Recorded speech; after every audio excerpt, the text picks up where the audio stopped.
mountains, the lawsuit of the Lord. Hear, eternal foundations of the earth. The Lord has a lawsuit against his people. With Israel he will argue. My people, what did I ever do to you? How have I wearied you? Answer me. I brought you up out of the land of Egypt. I redeemed you from the house of slavery. I sent Moses, Aaron, and Miriam before you. My people, remember what Moab's king Balak had planned, and how Balaam, Beor's son, answered him. Remember everything from Shittim to Gilgal, that you might learn to recognize the righteous acts of the Lord. With what should I approach the Lord and bow down before God on high? Should I come before him with entirely burnt offerings, with 5-year-old calves? Will the Lord be pleased with thousands of rams, with many torments of oil? Should I give my oldest child for my crime, the fruit of my body for the sin of my spirit? He has told you, human one, what is good, and what the Lord requires from you, to do justice, embrace faithful love, and walk humbly with your God. May the Lord have his blessing on today's word. So I have a little bit of a cold, so bear with me if I turn into a frog in the middle of this. I do apologize. The weather got me. I like this passage. A lot of people don't read the book of Micah, and in fact, when I told my dad that this is what I was going to be preaching from today, he looked at me and said, okay. And I like the Old Testament. I like the Old Testament because, for one, it's incredibly dramatic. I mean, think of all the dramatic stories happen in the Old Testament. But I like this passage for its kind of twisty, turny way of saying something very simple. But it also makes me think of a favorite movie of mine when I was a child. I was thinking about this the other night. I was laying in bed and my ADHD monkey brain was going out of control, and it was 2 o'clock in the morning and I couldn't sleep. I know we've all been there, where we just can't shut off our brain. And I was thinking about this, and the only thing that I could think of were the Muppets. And I thought about, as a kid, I had this video of the Muppets retelling favorite fairy tales. And I mean the Muppets. We had Kermit as King Midas, which was, fantastic. But my favorite was the retelling of Rumpelstiltskin. And Miss Piggy was the princess.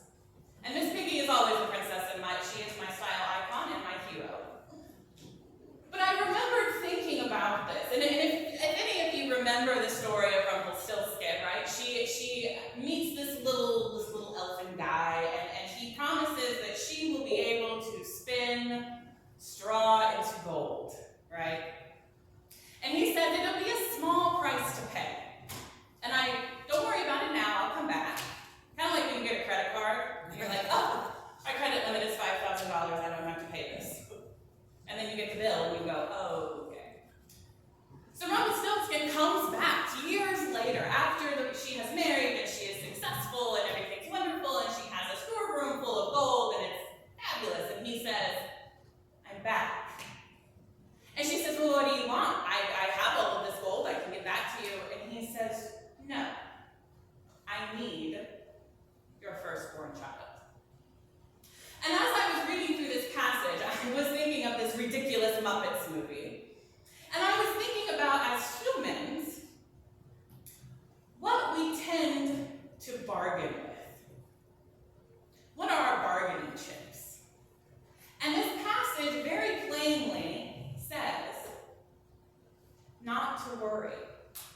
I think a lot of us come into church, and I know I have felt this way before, especially when I'm asked to speak to a congregation, that my bargaining chips, my talents, my abilities are not up to snuff. That maybe that I don't have what God really is wanting from me. That I might not be good enough.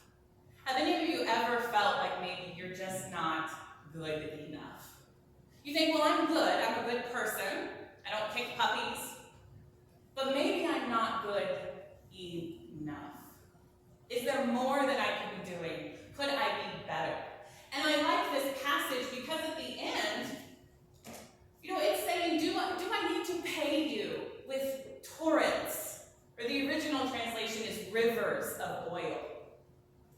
Do I need to repay you with my firstborn, like in Rumpelstiltskin? Do I need to throw gold at you to be considered one of God's people? And the answer is no. And I know that's very hard for us to believe. We are a capitalist society. America is very good at us giving everything in return for something. And this passage, I think, is very important to us because I definitely have felt that in my life, that you get mired down and you think, I am not good enough to be what God wants me to be. I am not discipleship material.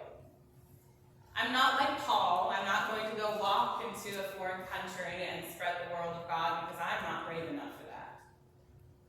I'm certainly not going to lay down my life because I'm not brave enough for that. But this passage is saying we don't have to be any more brave than we are right this second. We don't have to be any more than who we are. And this Old Testament passage is very interesting to me because this takes place long before the crucifixion. And in this passage, it's saying all you have to do is have love and kindness and justice.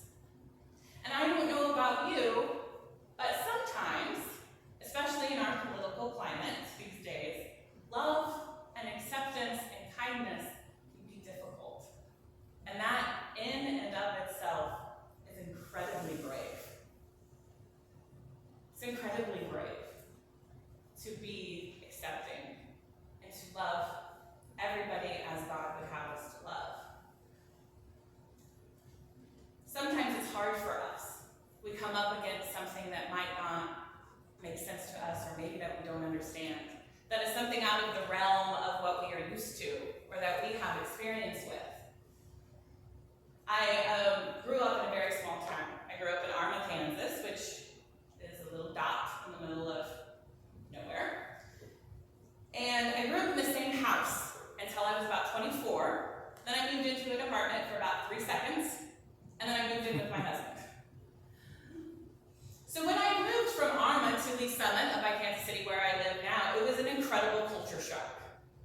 And I remember thinking, I just want to go home where my next door neighbors are stray cats and there are cows across the street from my high school. I felt lost. I thought at that point, I knew exactly where I was and what I was doing, and I thought, oh, it's Kansas City, it's not that big of a deal, it's not going to be that big of a change. But I remember the first 6 months I was there, I was the loneliest I have ever been in my entire life. I was completely out of my comfort zone. And I had to relearn how to be myself. I had to take little pieces of who I was and try to infuse them into this new world. And I came up against with a lot of things that I was not used to. And I wasn't comfortable with. And I wasn't around. I had no experience with some of these things. And then I remembered that that is okay. Discomfort is how we grow. We have to be uncomfortable sometimes. And if being uncomfortable helps us to reach that point where we can, as this passage says, live with righteous love, that is okay. Because we're not alone. While this passage may be in the Old Testament before the crucifixion, we know what happens at Easter. We know that Jesus does give his life for us. And that whatever mistakes we make along that way in our discomfort, he is there and he has paid that price for us. So as long as we're doing it with good intentions, even if we are not good enough feeling in our hearts, he has already paid that price for us, and he has made sure that we will be more than good enough. God has given us each a unique set of talents. Some of us are very good with people interaction. I am not one of those people. Believe it or not, I'm incredibly shy and introverted. I'm a librarian, which is difficult to be an introverted person when you work with the public all day. So when I felt the calling to be a pastor, I said, you have got to be kidding me. There is no way. No, absolutely no. But God gives you everything you need to make sure that whatever your calling is, you are going to have those tools and you are going to be given the opportunity right when you need it the most. Some of us are very good at planning and very good at numbers and analytical. My mother is that way. She is a genius with numbers. Now, that looks like soup. I don't know. Some of us are good with our hands and we can build things for future generations. We can repair our churches and our sanctuaries so they're beautiful and safe and will last much longer. Some of us are those people that are very good with one-on-one interactions and thrive on visiting and thrive on making sure that people know that they are loved and taken care of. Our passage today, I think, is important for us because it reminds us that we don't have to be above and beyond all the time. That we are humans, that we will make mistakes, that we may feel afraid, that we may be uncomfortable, and that is okay. But what we need to be reminded of is that God is not going to give us anything that we can't handle, that God won't give us anything that we don't have the tools for, even if it feels like those tools might be a little rusty. Or maybe you might not quite have the right tool, but you have a friend who does, that knows exactly what you need in that situation to help you through. It's a good passage today because I think a lot of the time, especially for me, in this season where it's dark and cold and nobody wants to do anything and nobody wants to get out of bed, it's hard to remember that joy that comes from Christ. It comes from knowing that Christ will never give up on us. When we're down and we're mired and we feel like we could have done things better, we did the best with the information we had at the time. And I think that's important to remember. And that's what our passage is saying today, that we are humans. In fact, it kind of says, dear human, you are just a human. That we make mistakes, that we're silly, that we do things that might not have been so great. But we have already been forgiven. That we are forgiven as long as we continue on this path of love and acceptance. God's going to be okay with us. We don't have to be above and beyond. We just have to be us. Because God has created each of us in his own image in a way that is perfect in his eyes. So whatever that is, we can be assured that we're doing the right thing, that we are good enough. We don't have to, like Rumpelstiltskin, nobody's going to come for our firstborn child. God just wants us. He wants us to show up, to suit up, to be the best that we can be within our abilities. And that's going to look different for everybody. It's hard to compare ourselves, right? We live in a society of comparisons. It's difficult. When you see somebody, going above and beyond. I live up in Church of the Resurrection land, and it's very difficult to compare yourself to what a mega church is doing. But then you have to remind yourself that your demographic is completely different. That there are people here that need you just as much. That a little tiny church can do just as much good as a church that has 2,000 in attendance on a Sunday. That's all that God's asking for you, is to just be there. To spread that love and that joy in only the ways that you can. In your personal mission, your personal calling. It's not a big gesture. Little tiny acts of love will add up over time. So I hope you remember this today when you feel like maybe you're not good enough. I know I struggle with that personally. I have a lot of imposter syndrome.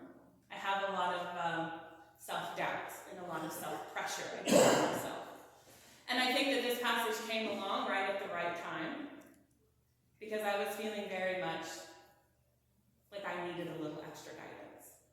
And I hope if you have been feeling that way too, like all of this bad in the world and we don't know what to tackle first and where do we go and I can't do it and I'm not good enough, I hope this passage reminds you that all you have to do is be who you are and be what you are and spread that love in the way that you feel called to spread.